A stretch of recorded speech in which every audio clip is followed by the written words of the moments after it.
High students, welcome to my YouTube channel M Das math tuition. আজকের class 9-এর mathematics second ইউনিটের জন্য একটা নমুনা, আদর্শ নমুনা প্রশ্ন, একটা খুব ভালো স্কুলের একটা নমুনা প্রশ্ন কিভাবে তার উত্তর সহ সমাধান করে দিচ্ছি দেখো বন্ধুরা। এবং সেকেন্ড ইউনিটে প্রশ্নগুলো কিভাবে আসে এটা দেখলে তোমাদের আইডিয়াটা ক্লিয়ার হয়ে যাবে বন্ধুরা। তাই মন দিয়ে দেখতে থাকো, প্রশ্ন উত্তর সহ করে দিচ্ছি, মোস্ট ইম্পর্ট্যান্ট আছে, মন দিয়ে দেখতে থাকো বন্ধুরা। তো প্রথম যে প্রশ্নটা আছে, ক্রয় মূল্য বিক্রয় মূল্যের অনুপাত 10:11 হলে শতকরা লাভ কত? ক্রয় মূল্য বিক্রয় মূল্যের রেশিও দেওয়া আছে 10:11, তাহলে পার্সেন্টেজ অফ প্রফিট কত হবে? এটা যেহেতু অনুপাত 10 আর 11 ছিল, 10 আর 11 ছিল, তাই ধরলাম কস্ট প্রাইস ক্রয় মূল্য হচ্ছে ₹10, 10 টাকা, এবং সেলিং প্রাইস বিক্রয় মূল্য হচ্ছে 11 টাকা। তাহলে লাভ কত হবে? 11 টাকা থেকে 10 টাকা বাদ দিলে 1 টাকা লাভ হলো প্রফিট। এবারে ক্যাপিটালটা কত ছিল, আসলটা কত ছিল? 10 টাকা। 10 টাকায় লাভ হয় 1 টাকা, 1 টাকায় লাভ হয় কত টাকা, আর 100 টাকায় লাভ হয় কত টাকা? 10 টাকা। যেহেতু 100 টাকার উপরে পেরিয়েছে, তাহলে সেটাই পার্সেন্টেজ, তাহলে লাভ হলো 10%, অর্থাৎ অপশান যেটা আনসার দেওয়া আছে অপশান ডি, 10%। লাভ কত হলো? প্রফিট হলো 10%। এইভাবে অঙ্কগুলো হবে বন্ধুরা। এরপরে তাহলে অপশান ডি হলো 10%। এরপরে যে অঙ্কটা আছে, এরপরে আছে যে 2x + 3y = 28 এবং 4x + 6y = 56 সমীকরণ দুটির সমাধানের সংখ্যা কি হবে? সমাধানের সংখ্যা কী হবে? আনসারটা বলে দিচ্ছি, অপশান সি অসংখ্য হবে। কিভাবে হবে দেখো না, এখানে যে সমীকরণটা দেওয়া ছিল, এখানে দেখো লক্ষ্য করে 2x মানে এটা a1, 3y মানে এটা b1, আর এটা এদিকে এলে -28 = 0, অর্থাৎ c1 হতো। আর এটা a2, এটা b2, আর এটা -56 এদিকে এলে =0 হতো, এটা হতো c2 হতো। ঠিক আছে, -56 হতো c2। তাহলে a1 কত 2, b1 কত 4, a2 কত 4, b1 কত 3, b2 কত 6।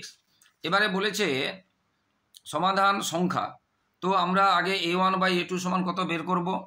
a1/a2 সমান 2/4 পেলাম, b1/b2 সমান বের করলাম, এবং c1/c2 যেটা এখানে মাইনাস হবে, দুটো মাইনাস হলে আবার মাইনাস থাকে না, মাইনাসে মাইনাসে প্লাস হয়ে যায়, দুটো কিন্তু মাইনাস হবে, কারণ সমানের ওপাশে 0 থাকতে হবে।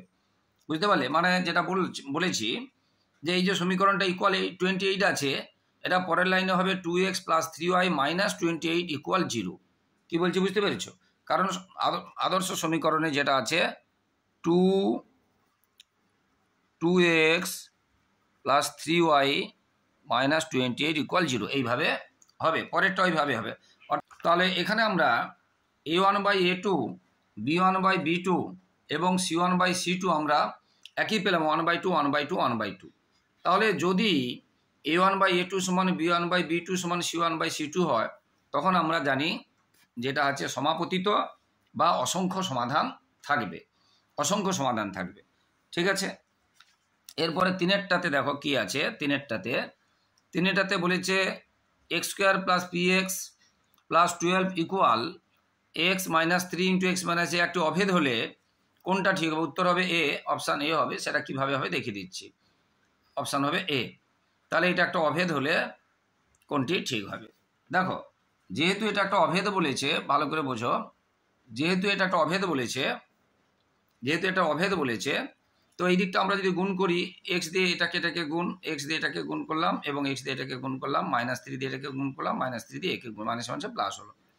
এবারে এই দিকের সঙ্গে এই দিকের মতো, মানে এখানে x² x এবং x বিহীন, যেহেতু এই দুটোতে x আছে, x কমন নিয়ে নিলাম, তাহলে x চলে, এবং মাইনাস আছে, এখানে একটু ভুল হয়ে যায়, এখানে মাইনাস আছে, মাইনাস কমন নিলে এই চিহ্নটা কিন্তু চেঞ্জ হয়ে যাবে, এটা খেয়াল রাখবে। তাহলে x চলে গেলে এখানে থাকলো a আর 3, আর মাইনাস যেহেতু কমন নিয়েছি +3।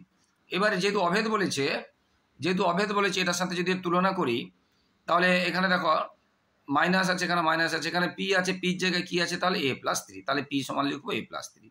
এখানে দেখো +12, এখানে দেখো +3a, তাহলে 3 এর জায়গায় কি লিখবো? 12। তাহলে 3a যদি 12 হয়, তাহলে a সমান কত হবে? 12/3 মানে 4, তাহলে a সমান কত হলো? 4। a সমান কত হলো? 4।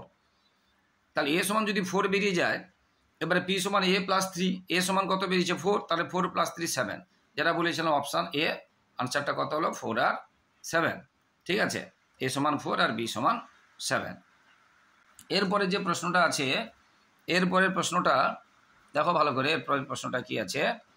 একটি ত্রিভুজ ও একটি সামান্তরিক একই ভূমি ও একই সমান্তরাল যুগলের মধ্যে অবস্থিত হলে ত্রিভুজ ও সামান্তরিকের ক্ষেত্রফল অনুপাত কত হবে? ত্রিভুজ, আগে ত্রিভুজ বলেছে, তাহলে অপশান সি হবে। অপশান সি কেন হবে? দেখো, ত্রিভুজ এবং সামান্তরিক বা চতুর্ভুজ যাই হোক, যদি একই ভূমি এবং একই সমান্তরাল যুগলের মধ্যে থাকে, সেই ত্রিভুজের ক্ষেত্রফলটা সামান্তরিকের অর্ধেক হয়, অর্থাৎ সামান্তরিকের ক্ষেত্রফলটা ত্রিভুজের দ্বিগুণ হয়। তাহলে ত্রিভুজ যদি 1 হয়, সামান্তরিক হবে 2, অর্থাৎ 1:2। এই কথাটাই লিখেছি যে ত্রিভুজের ক্ষেত্রফল সামান্তরিকের ক্ষেত্রফলের অর্ধেক হবে, অর্থাৎ সামান্তরিকের ক্ষেত্রফল ত্রিভুজের দ্বিগুণ হবে। কখন না যদি তাদের ভূমি একই হয় এবং একই সমান্তরাল যুগলের মধ্যে থাকে। যদি তাদের base are same and they are situated in same parallel line, then কি হবে? Area of the triangle equal half of the area of the কি হচ্ছে প্যারালেলোগ্রাম। বুঝতে পারলে? এরপরে যে প্রশ্নটা আছে, প্রশ্নটা যেটা আছে ভালো করে দেখো, ভীষণ ইম্পর্টেন্ট কতগুলো প্রশ্ন আছে, মন দিয়ে দেখবে যেটা বলছি। এগুলোর মধ্যে থেকে কিছু তোমাদের পরীক্ষায় অবশ্যই কমন পাবে অথবা এই ধরনের প্রশ্ন আসবে। বুঝতে পেরেছো? তো বন্ধুরা, যারা আমার ইউটিউব চ্যানেল দেখছো সকলকে ধন্যবাদ। আর যারা আমার চ্যানেলে নতুন, আমার প্রিয় ছাত্রছাত্রী, তোমরা কিন্তু আমার চ্যানেলটি সাবস্ক্রাইব করে একটু হেল্প করো, একটু পাশে থাকো বন্ধুরা। প্লিজ বন্ধুরা একটু সাপোর্ট করো এবং পাশে থাকা বেল আইকনটা প্রেস করে অল নোটিফিকেশান অন করে দাও, যাতে সমস্ত ভিডিও তোমাদের কাছে প্রথমেই পৌঁছে যায়। এরপরে 5টাতে আছে 8 সেমি বাহু বিশিষ্ট সমবাহু ত্রিভুজের উচ্চতা কত হবে?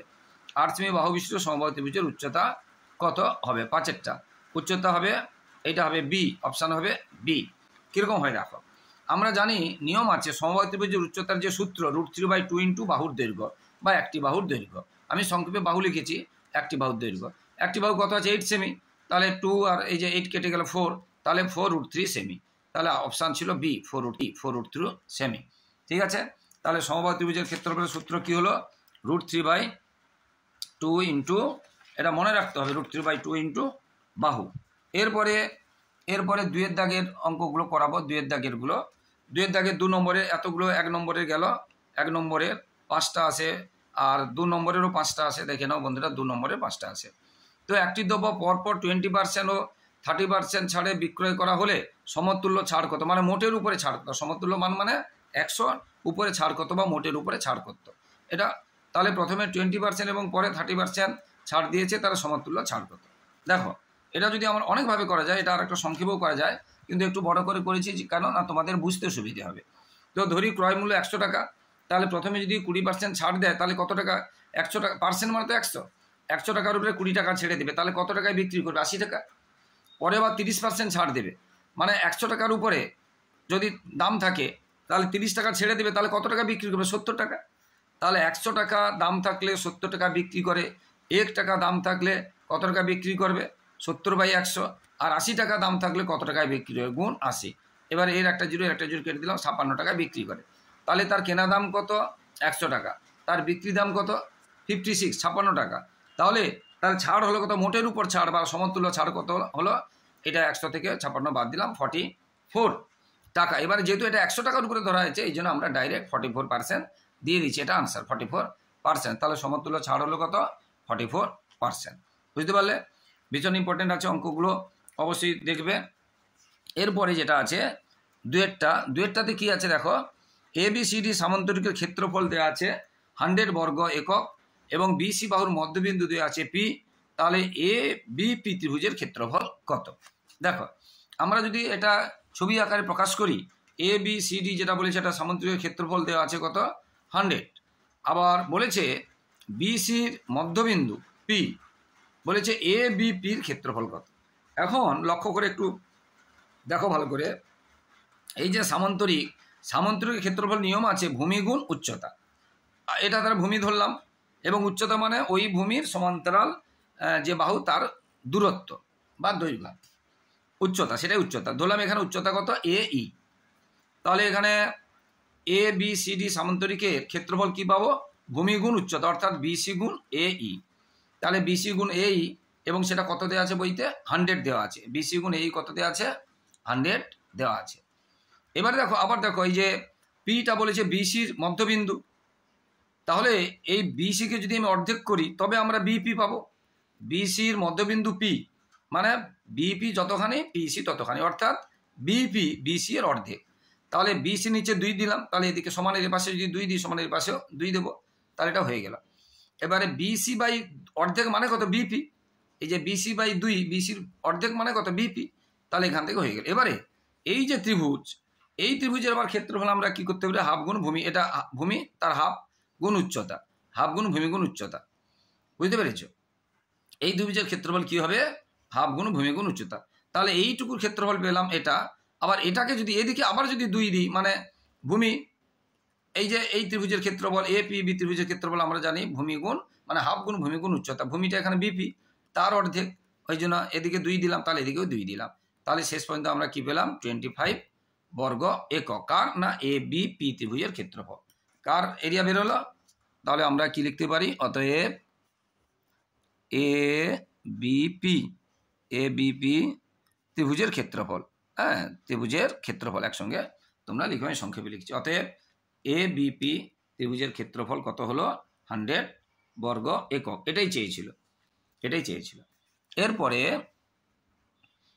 দেখো 3 দাগেরটা বলেছে 13 সেমি বাহু বিশিষ্ট একটি রম্বসের ক্ষেত্রফল নির্ণয় করো যার একটি কর্ণের দৈর্ঘ্য 24 সেমি।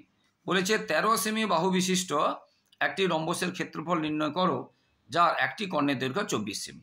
এবার দেখো আমরা এটাকে যদি ছবির সাহায্যে দেখাই, দেখো লক্ষ্য করে ছবির সাহায্যে যদি দেখাই, এখানে এটা রম্বস মানে 4টি বাহু সমান, এই বাহুটা 13, এটাও 13, এটাও 13, আমি এটা দেখলাম 13। এবার একটা কর্ণ 24 বলা ছিল, একটা কর্ণ, তাহলে তার অর্ধেক কত হবে 12। আর এই পুরো কর্ণটা ধরলাম 2x, তাহলে এর অর্ধেকটা কত হবে x, এই পুরোটা 2x, তাহলে এটা হবে অর্ধেকটা x। আর মানে রম্বসের ক্ষেত্রে এই কর্ণগুলো সমকোণে সমদ্বিখণ্ডিত করে, মানে এটা একটা সমকোণী ত্রিভুজ, এটা একটা সমকোণী ত্রিভুজ। রম্বসের কর্ণগুলো, এটা নিয়ম আছে, এটা রম্বসের কর্ণগুলো সমকোণে সমদ্বিখণ্ডিত করে। তাহলে এটা একটা সমকোণী ত্রিভুজ, তার মানে এটা অতিভুজ। সমকোণে বিপরীত বাহুর কত, অতিভুজ। তাহলে এটা অতিভুজ দেওয়া আছে, লম্ব আর ভূমি, বা এটা ভূমি এটা লম্ব। তাহলে অতিভুজ স্কয়ার সমান আমরা কি জানি, লম্ব স্কয়ার যুক্ত ভূমি স্কয়ার। এটা হচ্ছে রম্বসের কর্ণের ক্ষেত্রে আমরা লিখতে পারি। তাহলে ধরলাম পুরো কর্ণটা, বাকি কর্ণটা 2x, তাহলে এখান থেকে এটা কত x। তাহলে এটা বলিনি, তোমরা এখানে লিখে নেবে। তাহলে আমরা কি দেখলাম, এটা স্কয়ার যুক্ত এটা স্কয়ার সমান এটা স্কয়ার, সেই কথাটা লিখেছি। তাহলে এবারে 12 স্কয়ার আমরা জানি, আর এই প্লাসটা ওদিকে গেলে মাইনাস হবে, 13 স্কয়ারও জানি, এটা থেকে মাইনাস করলে একসাথে হবে, এটা হলো একসাথে করে দিলাম। তাহলে x যদি এত বেরোয় তাহলে অপর কর্ণ 2x হবে বলেছি, তাহলে 10 সেমি। তাহলে এই কর্ণটা বেরোলো 10 সেমি, আর এই কর্ণটা 24 সেমি। আবার রম্বসের যদি দুটো কর্ণ পেয়ে যাই, রম্বসের ক্ষেত্রে দুটো কর্ণ পেয়ে গেলে ক্ষেত্রফলের সূত্র আছে হাফ গুণ কর্ণদ্বয়ের গুণফল বা কর্ণ দুটির গুণফল। তো একটা কর্ণ হয়েছে 24, একটা কর্ণ হয়েছে 10, তাহলে কেটে দিলাম, তাহলে হলো কত 120 বর্গ সেমি।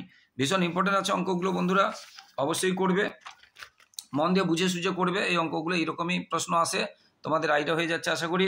এরপরে 2 দাগের বাকি যে আছে, দেখো একটি সমবাহু ত্রিভুজের উচ্চতার উপর একটি বর্গক্ষেত্র অঙ্কন করা হলো। ত্রিভুজ ও বর্গক্ষেত্রের ক্ষেত্রফলের অনুপাত কত, আগে ত্রিভুজ পরে বর্গক্ষেত্র। সমবাহু ত্রিভুজের উচ্চতার উপরে একটি বর্গক্ষেত্র অঙ্কন করা হলো, মানে উচ্চতাটাই হবে বর্গক্ষেত্রের বাহু, উচ্চতাই হবে বর্গক্ষেত্রের বাহু। দেখো ধরি এই একটা সমবাহু ত্রিভুজ, ধরলাম এই একটা সমবাহু ত্রিভুজ, এটা তার উচ্চতা, এই উচ্চতার উপরে একটা বর্গক্ষেত্র করা হয়েছে, মানে এরকম করে একটা বর্গক্ষেত্র করা হয়েছে, এরকম করে একটা বর্গক্ষেত্র করা হয়েছে, ঠিক আছে। এই বর্গক্ষেত্রের ক্ষেত্রফলটা এইটা কত বের করতে হবে। এখন এই সমবাহু ত্রিভুজ উচ্চতার সূত্র কি, তার ভালো করে শোনো। ধরলাম প্রতিটি বাহু x, ঠিক আছে। এখানে কি দেওয়া আছে, সমবাহু ত্রিভুজের যে কথাগুলো ধরলাম প্রত্যেকটি বাহু x, তাহলে উচ্চতার সূত্র কি, সমবাহু ত্রিভুজের উচ্চতার সূত্র, সমবাহু ত্রিভুজের উচ্চতার সূত্রই আছে √3/2 ইন্টু একটি বাহুর দৈর্ঘ্য, মানে x ধরেছি x, তাহলে উচ্চতা পেলাম, অর্থাৎ এটা পেলাম কত √3/2 ইন্টু x। তাহলে এইটা যদি এটা মানে এটা বর্গক্ষেত্র বলেছে, তাহলে বর্গক্ষেত্রে একটি বাহু পেলাম √3/2 ইন্টু x, তাহলে তার ক্ষেত্রফল কি পাবো, বর্গক্ষেত্রের ক্ষেত্রফল আমরা কি জানি, বাহু গুণ বাহু বা বাহুর স্কয়ার। তাহলে উচ্চতার উপরে যেহেতু বর্গক্ষেত্র হয় তার ক্ষেত্রফল কি হবে, উচ্চতার উপরে যদি বর্গক্ষেত্রের ক্ষেত্রফল কি হবে, না √3/2 যেহেতু উচ্চতা পেয়েছি ইন্টু এক্স তার স্কোয়ার, তাহলে √3 × √3 এক্স স্কোয়ার 2 স্কোয়ার 4, এটা হলো বর্গ সেমি। এবারে সমবাহু ত্রিভুজ যেটা আছে, এমনিতে সমবাহু ত্রিভুজের বাহু আমরা যদি এক্স ধরি, বাহুটা আমরা এক্স ধরেছি, সমবাহু ত্রিভুজের বাহুটা আমরা এক্স ধরেছি, তাহলে ক্ষেত্রফল কী হবে? সমবাহু ত্রিভুজের ক্ষেত্রফলের সূত্র আছে √3/4 × বাহু স্কোয়ার অর্থাৎ এক্স স্কোয়ার। এবারে চেয়েছে কি না ত্রিভুজ ও বর্গক্ষেত্রের ক্ষেত্রফলের অনুপাত। ত্রিভুজ ও বর্গক্ষেত্রের ক্ষেত্রফল, ত্রিভুজের ক্ষেত্রফলটা কত পেয়েছি এইটা, আর বর্গক্ষেত্রের ক্ষেত্রফলটা কত পেয়েছি এইটা, এটা বসিয়ে দিলাম, আর কিছুই না। এবার এখানে √3, এখানে √3, এখানে 4, এখানে 4, এক্স স্কোয়ার, এখানে স্কোয়ার কেটে দেবো। হ্যাঁ, কেটে দিয়ে তাহলে এখানে আমি পরের লাইনে কেটেছি, তাহলে যদি √3 আমরা কেটে দিতেও পারি, এখানে একটা, এখানে একটা, এখানে 4, এখানে 4, এখানে এক্স, তাহলে এখানে কি থাকলো? কিছুই থাকলো মানে 1, আর এখানে শুধু একটা √3 থাকলো। ঠিক আছে, এটা হলো ত্রিভুজ এবং বর্গক্ষেত্রের ক্ষেত্রফলের অনুপাত। এরপরে যে প্রশ্নটা আছে, এক ব্যক্তি 2 টাকায় 15টি হিসাবে কিছু লজেন্স কিনলেন। তিনি অর্ধেক লজেন্স টাকায় 5টি এবং বাকি অর্ধেক লজেন্স টাকায় 10টি করে বিক্রি করলেন। তার শতকরা কত লাভ হবে বা ক্ষতি হলো? ঠিক আছে, তাহলে কি হচ্ছে, এক ব্যক্তি 2 টাকায় 15টি হিসাবে লজেন্স কিনলেন, অর্ধেক টাকায় 5টি আর অর্ধেক বাকি অর্ধেক টাকায় 10টি করে বিক্রি করলে তার লাভ না ক্ষতি হবে, শতকরা কত লাভ না ক্ষতি হবে। এখন ধরো আমরা ধরিলাম ওই ব্যক্তি তিনি 100 টাকা লজেন্স ক্রয় করেছেন, তাহলে মোট 100 টাকা দিয়ে লজেন্স কিনেছে। ওখানে প্রশ্ন বলেছিল 2 টাকায় 15টি লজেন্স হয়, তাহলে 1 টাকায় কটি হবে আর 100 টাকায় কটি হবে? 2 টাকায় 15টি, 1 টাকায় কত হবে? 15/2, 100 টাকায় কত হবে? 15/2 × 100 করলে পেলাম 750টি। এবার এর অর্ধেক, তাহলে 750-র অর্ধেক মানে কত? 750/2, যেহেতু এটা মানে আমরা এটা ভাগ করে দিতেও পারতাম। হ্যাঁ, 750-র অর্ধেক, এটা 2 না রেখে এখানে ভাগ করে দিতে পারতাম। যাই হোক, 750-র অর্ধেক কত? 750/2। এবার বলছে প্রথম অর্ধেক টাকায় 5টি বিক্রি করে, বুঝতে পারছি? তাহলে 5টি বিক্রি 2 টাকায়, টাকা না, প্রথম অর্ধেক কী করেছে? 2 টাকায় 5টি বিক্রি করে, তাহলে 5টি বিক্রি করে 2 টাকায়, 1টি বিক্রি করবে কত টাকায়? আর অর্ধেক, মানে মোট তো 750 লজেন্স ছিল, তার অর্ধেক মানে 2, আমরা কেটে দিতে পারতাম, ভাগ করে দিতে পারতাম, 375 হতো। যাই হোক, করা হলো নি। তাহলে 5টি বিক্রি করে 2 টাকায়, 1টি বিক্রি করবে কত টাকায়, আর এতটি বিক্রি করবে কত টাকায়? পেলাম 75 টাকা। বাকি অর্ধেক বলেছে টাকায় 10টি বিক্রি করে, তাহলে আবার আমরা লিখতে পারি 10টি বিক্রি করে 1 টাকায়, 1টি বিক্রি করবে কত টাকায়, আর ওই 750/2, হ্যাঁ, মানে 375টি বিক্রি করবে কত টাকায়? পেলাম এটা। তাহলে 37.50 টাকায় বিক্রি করেছে, 37.50। তাহলে এখানে বিক্রি করেছে কত টাকায়? 75 টাকায়, আর এখানে বিক্রি করেছে কত টাকায়? বাকি অর্ধেক। তাহলে প্রথম অর্ধেক 75 টাকায়, বাকি অর্ধেক 37.50 টাকা। তাহলে মোট বিক্রয় মূল্য কত হবে? 75 এবং 37.50 যোগ করলাম, 112 টাকা 50 পয়সা। কিনেছিল কত টাকায় ধরেছি? 100 টাকায়। বিক্রি করলো কত টাকায়? 112 টাকা 50। তাহলে লাভ হলো কত? না 12 টাকা 50। এবং যেহেতু কেনা দাম 100 টাকা ধরেছি, তাহলে তার শতকরা লাভ হবে 12.50 টাকা বা 12.50%। তখন আর শতকরা ভাষাটা দেবো না, তাহলে লাভ হবে কত? 12.50%। দেখো এরপরে বলেছে এর কোন মানের জন্য এই দুটো সমীকরণের সমাধান থাকবে না। দেখো প্রথম যে সমীকরণটা আছে, এরকম একটা অঙ্ক আগে করিয়েছি, a1x b1y এবং c1, আর এটা a2x, এটা b2y এবং এটা c2। এইবারে সমীকরণের কোনো সমাধান থাকবে না। ঠিক আছে, কখন সমাধান থাকে না? নিয়ম কি না, যদি a1/a2 = b1/b2 হয়, তাহলে কোনো সমাধান থাকবে না। তো a1 এখানে কত ছিল? 2 ছিল, b1 কত ছিল? 3 ছিল, আর a2 কত ছিল? 3 ছিল, a2 কত ছিল? 3 ছিল, আর b1 ছিল -k আর b2 ছিল 2। এখানে আমরা কোণাকুণি গুণ করে কি পেলাম? k সমান পেলাম -3/4। আচ্ছা, a1 a2টা আরেকবার বলে দিচ্ছি, দেখো ভালো করে। x এর কাছে প্রথম সমীকরণের x এর কাছে যেটা থাকবে a1, y এর কাছে যেটা থাকবে b1 এবং যেটাতে xy থাকবে না সেটা হচ্ছে c1। দ্বিতীয় সমীকরণে x এর কাছে যেটা থাকবে সেটা মানে a2, আর y এর কাছে যেটা থাকবে সেটা b2 এবং যেটাতে xy থাকবে না সেটা c2। অর্থাৎ a1 সমান হলো 2, আর এখানে দেখো a2 হলো 3, ওই a1/a2 সমান, এই জন্য 2/3 হয়েছে। এবারে b1 দেখো -k, আর b2 দেখো শুধু 2, তাহলে -k/2, ওই কথাটা আমরা লিখেছিলাম। দেখেছো, এটা যেন না ভুল হয়। এরপরে অঙ্কটা অন্যভাবেও করা যায়, আবার এইভাবেও করা যায়। ABC ত্রিভুজে a b b c এবং সি এ বাহুর মধ্যবিন্দু এগুলো দেওয়া আছে, ঠিক আছে। এরকম বি সি সি এ বির মধ্যবিন্দু দেওয়া আছে পি কিউ আর, এবং 3টে বাহুর দৈর্ঘ্য দেওয়া আছে। তাহলে এ আর পি কিউ চতুর্ভুজের ক্ষেত্রফল কত? এ আর পি কিউ চতুর্ভুজের ক্ষেত্রফল কত? দেখো এটাকে যদি আমরা ছবি দিয়ে করি, দেখো এ বি সি ত্রিভুজের প্রশ্নে বলেছে যে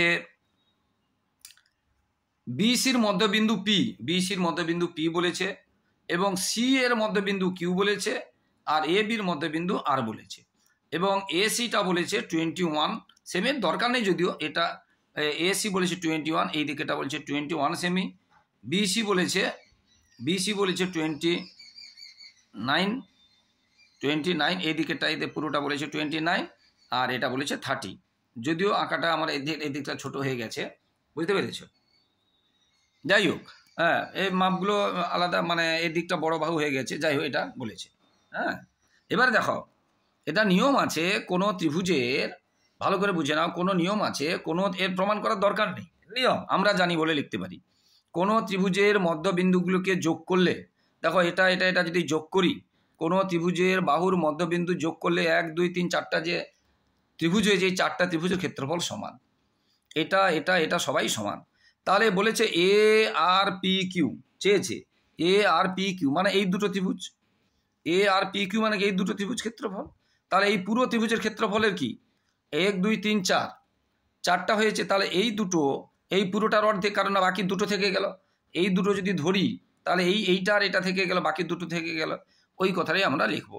তাহলে যে কোনো ত্রিভুজের, ওই কথাটা লিখেছি, যে কোনো ত্রিভুজের মধ্যবিন্দুগুলি যুক্ত করলে 4টি সমান ত্রিভুজ মানে সমান ক্ষেত্রফল বিশিষ্ট ত্রিভুজ উৎপন্ন হয়। অতএব এ আর, যেটা এ আর পি কিউ মানে কি এই দুটো ত্রিভুজ, এই দুটো ত্রিভুজ এ আর পি কিউ এর ক্ষেত্রফল, এই পুরো ত্রিভুজের এই ক্ষেত্রফলটা বাকি থাকলে এই দুটো পুরো ত্রিভুজের ক্ষেত্রফলের কি হবে? অর্ধেক হবে, অর্ধেক হবে পুরো বড় ত্রিভুজের, পুরো এই বড় ত্রিভুজের ক্ষেত্রফলের অর্ধেক হবে। তাহলে এবার এইবারে বড় ত্রিভুজের ক্ষেত্রফল 3টি বাহু দেওয়া আছে, আমরা বড় ত্রিভুজের ক্ষেত্রফল, এটা যে কোনো ত্রিভুজ মানে বিষম বাহু ত্রিভুজ, তাহলে আমরা এস বের করবো, এস মানে অর্ধ পরিসীমা, 3টি বাহু যোগ করে 2 দিয়ে ভাগ করব, ভাগ করে আমরা পেলাম এটা এস। তখন ক্ষেত্রফল কি হয়? ক্ষেত্রফল কি হয়? আচ্ছা এটা দেখো অর্ধেক যেহেতু আছে, এমনি যে কোনো ত্রিভুজের ক্ষেত্রফলে হাফটা থাকবে না, আমরা এইটা একসঙ্গে বের করছি ডাইরেক্ট, এই পুরোটার হাফ, ওই জন্য বের করে দিচ্ছি ক্ষেত্রফল। এই অংশের ক্ষেত্রফল হাফটা দিলাম কেন না, এই পুরো ত্রিভুজের ক্ষেত্রফল বলে, আর এই পুরো ত্রিভুজের ক্ষেত্রফলে হাফ কথাটা থাকে না, এইটুকুটা থাকে, ঠিক আছে, বুঝতে পারলে? তাহলে এস ইন্টু এটা সূত্র, S into S minus B, S minus B, S minus, এগুলো সূত্রে মুখস্থ করতে হবে। এস ইন্টু এ বললাম অর্ধ পরিসীমা, 3টি বাহু যোগ করে 2 দিয়ে ভাগ করতে হবে, আর এ বি সিগুলো কি একটা আলাদা আলাদা একটা বাহু, ধরো একটা বাহু 30, একটা বাহু 29, একটা বাহু 21, এগুলো বাদ দিলাম। বাদ দেওয়ার পরে আমরা বর্গমূলের ভিতরে আমরা জানি দুবার করে থাকলে একবার করে বেরিয়ে যাবে, এটা পুরো বেরোচ্ছে না। 40টাকে আমরা ভেঙে দিচ্ছি 2 গুণ 2 গুণ 10, আর এখানে 10 আছে, দুটো 10 আর দুটো 2 এর জন্য একটা বেরিয়ে গেল, 10 আর একটা 2, আর এই 19 আর 11 বেরোতে পারলো না, তাহলে এত বর্গ সেমি, এত বর্গ সেমি, এটা হয়ে গেল উত্তর। বুঝতে পারলে বন্ধুরা? তো এগুলো হচ্ছে 2 নম্বরের উত্তর গেল, 1 নম্বরের প্রশ্ন আর 2 নম্বরের প্রশ্ন। এছাড়া বাকি যে প্রশ্নগুলো আসে, বাকি প্রশ্নগুলো দেখতে থাকো, তোমাদের এইগুলো অবশ্যই করে যাবে, এইগুলোর মধ্য থেকে আমি বারবার বলছি কমন পেয়ে যাবে তোমার যে কোনো স্কুলে, এই রকমই প্রশ্ন আসে। এবারে দেখো 5 নম্বরে যে প্রশ্ন আসছে পাটিগণিত থেকে, কি আসছে দেখো 5 নম্বরে পাটিগণিত থেকে কি প্রশ্ন আসে দেখো। এক দোকানদার একটি খেলনা 5% লাভে বিক্রি করলেন, যদি খেলনাটি ক্রয় মূল্য 20% কম এবং বিক্রয় মূল্য 34 টাকা কম হতো, তাহলে দোকানদারের 10% লাভ হতো, খেলনাটি ক্রয় মূল্য কত? এখানে প্রিয় ছাত্রছাত্রী তোমাদের একটা কথা বলে রাখি, এই অঙ্কগুলো তোমাদের অনুশীলনীতে যেগুলো আছে করবে, এবং অনুশীলনীর সামনে উদাহরণ বা প্রয়োগ বলে যেগুলো উত্তর করে দেওয়া আছে, বা 2-1টা করে দেওয়াও নেই, মানে প্রয়োগ বা উদাহরণ যেগুলো আছে সেগুলো তোমরা অবশ্যই করবে। এবারে বিটটা দেখো, বিটটা এক পুস্তক প্রকাশক উৎপাদন ব্যয়ের উপর 30% দাম চাপিয়ে একটি বইয়ের দাম ছাপেন 786 টাকা, কিন্তু বিক্রি করার সময় লিখিত দামের উপর 10% ছাড় দেন, প্রকাশকের শতকরা লাভ কত? এই ধরনের একটা প্রশ্ন, কিন্তু সংখ্যাটা আলাদা আসবে। হ্যাঁ, এটা একটা বাজে একটা সংখ্যা দিয়েছে, এইরকম সংখ্যা নয়, যে কোনো একটা সংখ্যা দিয়ে আসবে, বুঝতে পারলে? তোমাদের বইতেই সংখ্যাটা নেই, এরকম এই ধরনের কিন্তু অঙ্ক একটা আসবে। এবারে উৎপাদকে বিশ্লেষণ করো, উৎপাদকে বিশ্লেষণ করো, দেখে নাও ভালো করে। প্রিয় ছাত্রছাত্রী উৎপাদকে বিশ্লেষণ, a square b square minus c square 2ab এগুলো আছে, এটা দেখে নাও ভালো করে। আগে এই অংশটা মিডল টার্ম করে নিয়ে তারপরে করতে হবে, ভীষণ ইম্পর্টেন্ট আছে। এইরকম অঙ্ক, এই সংখ্যাগুলো চেঞ্জ করে দেয়, যেটা বারবার বলেছি। এখানে সংখ্যা চেঞ্জ করতে পারে, এখানে সংখ্যা চেঞ্জ করতে পারে। এটা প্রয়োগ থেকেও আসে, কিন্তু একটা 94 96 দিয়ে তোমাদের বইতে আছে, এটা প্রয়োগ থেকে আসে। আর সমাধান দেখো, এছাড়াও দেখো ভালো করে, এই সমাধান ভীষণ ইম্পর্ট্যান্ট। লক্ষ্য করে দেখো, এটা তুলনা বলতে পারে, পরিবর্তন পদ্ধতিতে বলতে পারে, বা যে পদ্ধতিতে বলবে। সাধারণত এবারে তোমাদের এইগুলোই থাকে। আগের ফার্স্ট ইউনিটে মানে এই অপনয়ন আর ব্রজগুণ হয়ে গেছে, সাধারণত এইগুলোই থাকে। দেখে নাও, এই দুটো অঙ্ক ভীষণ ইম্পর্টেন্ট অঙ্ক, ভীষণ একদম। এই দুটো অঙ্ক দেখলাম ভালো। এবারে জ্যামিতি, যা প্রমাণ করে যে কোনো ত্রিভুজের দুটি বাহুর মধ্যবিন্দু সংযোগ সরলরেখাংশ তৃতীয় বাহুর সমান্তরাল অর্ধেক। মোস্ট ইম্পর্টেন্ট, ভীষণ ইম্পর্টেন্ট, ভীষণ ইম্পর্টেন্ট আছে জ্যামিতিগুলো। এছাড়া দেখো এর পরেরটা আছে জ্যামিতি কি হবে। জ্যামিতি কিন্তু দুটির মধ্যে একটি করতে হবে, 5 নম্বর থাকবে। উৎপাদক কিন্তু দেখেছো ভালো করে, যে কোনো দুটি করতে হবে, ঠিক আছে। আর বাকি সমাধান করতে হবে, দুটোর মধ্যে যে কোনো একটা করতে হবে, এগুলো দেখে নাও। এরপরে জ্যামিতি আর একটা আছে, জ্যামিতি প্রমাণ করো যে যে সকল সামান্তরিক একই ভূমি ও একই সমান্তরাল যুগলের মধ্যে অবস্থিত তাদের ক্ষেত্রফল সমান, উপপাদ্য। এরপরে অনেকে ফুল নম্বর পেতে গেলে কিন্তু এটা করতে হবে, জ্যামিতি যে এক্সট্রা জ্যামিতি বা প্রয়োগ বা রাইডার, বুঝতে পেরেছো? প্রয়োগ বা রাইডার যেটা 3 নম্বরের আছে, সেটা করতে হবে, এখানে আছে। আর এটা আছে সম্পাদ্য অঙ্কন, এটা তো করতেই হবে একদম। 3টি বাহু দেওয়া আছে, একটা ত্রিভুজ আঁকতে হবে, সমান ক্ষেত্র বিশিষ্ট একটি সামান্তরিক আঁকতে হবে, যার একটি কোণ 60 ডিগ্রি। এই ত্রিভুজের বাহুটা চেঞ্জ করে দিতে পারে, অন্য শর্ত দিতে পারে, একটা কোণ 2টি বাহু, কি 2টি কোণ 1টি বাহু, কি একটি সমকোণী ত্রিভুজের সমকোণের 2টি বাহু, কি একটি সমকোণী ত্রিভুজের একটা অতিভুজ আর একটা অপর বাহু। এইটা যেটা বললাম, সমকোণী ত্রিভুজের অতিভুজ আর অপর বাহুটা বেশি করে আসে, যাই হোক অতিভুজ দেওয়া থাকে এইরকম, যাই হোক করবে মোটামুটি। এরপরে একটি চতুর্ভুজ আঁকতে হবে, তার এরকম বাহু দেওয়া থাকবে, এই শর্তগুলো আলাদা থাকতে পারে যেটা বললাম, ঠিক আছে। এই চতুর্ভুজের সমান ক্ষেত্রবিশিষ্ট একটি ত্রিভুজ আঁকতে হবে, অর্থাৎ এই দুটো উপপাদ্য থেকে মানে দুটোই আসবে, শর্তগুলো শুধু চেঞ্জ করে দেবে। এটা তোমাদের অনুশীলনীতে আছে, বইতে আছে, তোমরা বইতে আমার ইউটিউব চ্যানেলে সবগুলো দেওয়া আছে। এই সমস্ত প্রশ্নের উত্তর, বড় প্রশ্নের উত্তরগুলো আমার ইউটিউব চ্যানেলে দেওয়া আছে, তোমরা সার্চ করে, তোমরা প্লে লিস্ট দেখে বা এমনি সার্চ করে তোমরা দেখো, সমস্ত উত্তর পেয়ে যাবে, সমস্ত উত্তর। এরপর যেটা বলেছিলাম, জ্যামিতি রাইডার করলে তবে ফুল নম্বর পাবে। এটা অনেকে ভয়ে ছেড়ে দিয়ে আসে, ভাবছে হাজার হাজার আছে, না হাজার হাজার নেই, তুমি এই দুটো করে যাও না, এই দুটো করে যাও, বুঝতে পেরেছো? বা আমার ইউটিউব চ্যানেলে আমি সাজেশান দিয়েছি, বা করানোর সময় যেগুলো ইম্পর্টেন্ট বলেছি, এক্সারসাইজ করানোর সময় ওইগুলোই করে যাও। 10টা করে যাও, 100% 10টা করলে তুমি কমন পেয়ে যাবে। এই দুটোই করে যাও না, এই দুটোর মধ্যে হয়তো একটা তুমি পেয়ে যাবে। দেখে নাও ভালো করে কি আসছে। ত্রিভুজ এবিসি এর এডি মধ্যমান মধ্যবিন্দু দেওয়া আছে, দেখে নাও, এইটা প্রমাণ করতে হবে। আর একটা কি আছে, ট্রাপিজিয়াম, এটা দেওয়া আছে, কর্ণদ্বয় পরস্পর বিন্দুতে ছেদ করছে, দেখে নাও, এটা তোমাদের করতে হবে। ট্রাপিজিয়ামের যে অঙ্কটা টেক্সট বইতে তোমরা 189 পেজে পেয়ে যাবে, বুঝতে পেরে? 8, 9 এই পেজে তোমরা পেয়ে যাবে। এটা তোমরা পেয়ে যাবে 128 পেজে। 8-এর র্যাকেটটা যেটা AF = 1/3AC, এটা 128 পেজে পেয়ে যাবে। আর এটা তো বলেছে 189 পেজে পেয়ে যাবে। এবারে যে কোনো দুটি প্রশ্নের উত্তর দাও, মানে পরিমিতি থেকে দেখো, যে কোনো দুটি প্রশ্নের উত্তর দাও। এত বর্গ সেমি ক্ষেত্রফল বিশিষ্ট একটা আয়তাকার জমির দৈর্ঘ্য দেওয়া আছে 40 সেমি, তাহলে কর্ণের উপর অঙ্কিত বর্গক্ষেত্রের ক্ষেত্রফল কত? আর পরিমিতি দেখো, দুটো করতে হবে, দেওয়া থাকবে 3টে বা 4টা দেওয়া থাকবে, দুটো করতে হবে 8 নম্বরের, 4 নম্বর করে একটা। একটি সমদ্বিবাহু ত্রিভুজের সমান বাহুদের প্রত্যেকটি এত সেমি এবং ওই বাহুদের অন্তর্ভুক্ত কোণ 45 ডিগ্রি ত্রিভুজটিকে, এটা মোস্ট ইম্পর্ট্যান্ট। তোমাদের এটা উদাহরণও পেয়ে যাবে, এইরকম অঙ্ক এক্সারসাইজও আছে, উদাহরণও আছে, মোস্ট ইম্পর্ট্যান্ট অঙ্ক, মোস্ট ইম্পর্ট্যান্ট। 8 সেমি বাহু বিশিষ্ট সুষম বড়ভুজের ষড়ভুজের ক্ষেত্রফল নির্ণয় করো। 8 সেমি বাহু বিশিষ্ট সুষম ষড়ভুজের ক্ষেত্রফল নির্ণয় করো, এটাও তোমাদের এক্সারসাইজে পেয়ে যাবে। এর ত্রিভুজাকৃতি একটি পার্কের বাহুগুলির দৈর্ঘ্যের অনুপাত দেওয়া আছে, ওই পার্কটির পরিসীমা দেওয়া আছে, বৃহত্তম বাহুর বিপরীত কৌণিক বিন্দু থেকে ওই বাহুতে সোজাসুজি যেতে কত পথ হাঁটতে হবে তাই নির্ণয় করো, এটা বইতে পেয়ে যাবে। এবং এই ধরনের প্রশ্ন উদাহরণেও আছে, আবার বইতেও পেয়ে যাবে।